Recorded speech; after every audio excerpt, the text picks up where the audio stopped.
Honestly, I think it's the writer in me that's able to like pick up little Easter eggs and little hints and foreshadowing before most people do. So I knew Brennan was alive pretty much immediately, and it just got more and more questionable and like suspicious. Like the way that he died and his friend trying to bring him back, and more that we got to read the little like quotes from his book to Myra. I was like, he's definitely still alive. He's too important of a character.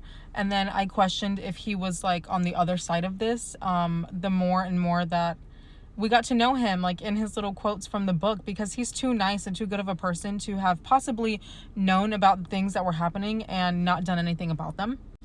I also knew, before reading Fourth Wing, I knew that the third book was called Onyx Storm. So as soon as I read this, the first time that she said Xaden's eyes were onyx, I was like, okay, the third book is obviously going to be about him. I haven't even read the second one yet. I start reading Iron Flame next week. Or on Monday, but I already know the third book's gonna be about him. He's gonna turn into a villain, or he's gonna go crazy. Something's gonna happen because it's called Onyx Storm. Onyx is his eyes, and Storm is obviously some crazy shit's about to go down. If anything happens to Xaden or to Andarna, I don't think I will recover. I'm too emotional for this. I will come for you, Rebecca. I think my main concern going into book 2, my main question is General Sorngill good or bad? And I cannot decide if I think she's good or bad, and I feel like that's either because that's going to be an important factor in the next book, or it's because the character herself has not decided if she's good or bad yet. So maybe she doesn't even know. I don't know. I can't imagine that she had a problem with scribes when she was married to one. So the question is just like, did someone tell her that Violet was going to be this great person? Like, one of your kids is going to be this great person, and then she got to the third kid and it still hadn't happened yet, so clearly you're the one. I don't really think she's evil, but I don't necessarily think that she's like good and planning to help out all these innocent people either. I feel like she's more of like one of those people that's like a bystander. Okay, I feel like I'm rambling at this point, so I'm going to stop talking now, but I'm going to start the next book in a few days, and I'm scared.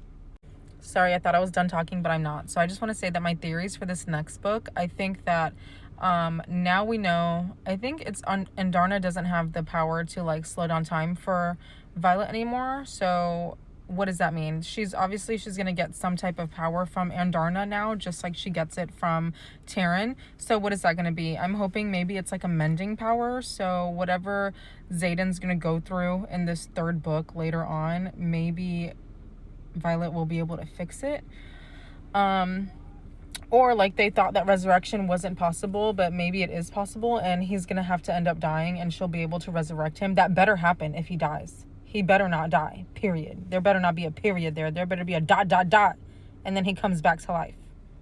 Anyways, let's see. If Andarna dies, that's not gonna happen. I don't want that to happen.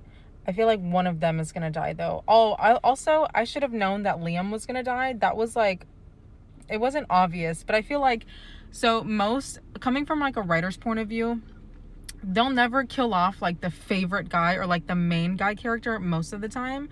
What they will do though, to still get you in your feelings and all emotional, is kill off that second person. So it'll be like the second favorite person dies. For example, most people are Team Damon, and I think overall people love Damon more than they love Stefan Salvatore. So Stefan was the one that died at the end of the Vampire Diaries, because you still love him, you're still emotional, but it's okay because Damon's still alive. And that's how it kind of was for this. It's like Liam died, so he wasn't Violet's like love, he wasn't the main character, but we still got to know him personally and we still got to love him, and then he died. So it's still emotional. I still cried. I was still so upset, but I kind of knew that something was coming. However, she wrote that so well, and like the bond with the dragon at the end and him just wanting to be close to his dragon for him to pass. I was crying. I was in tears. She's a really good writer.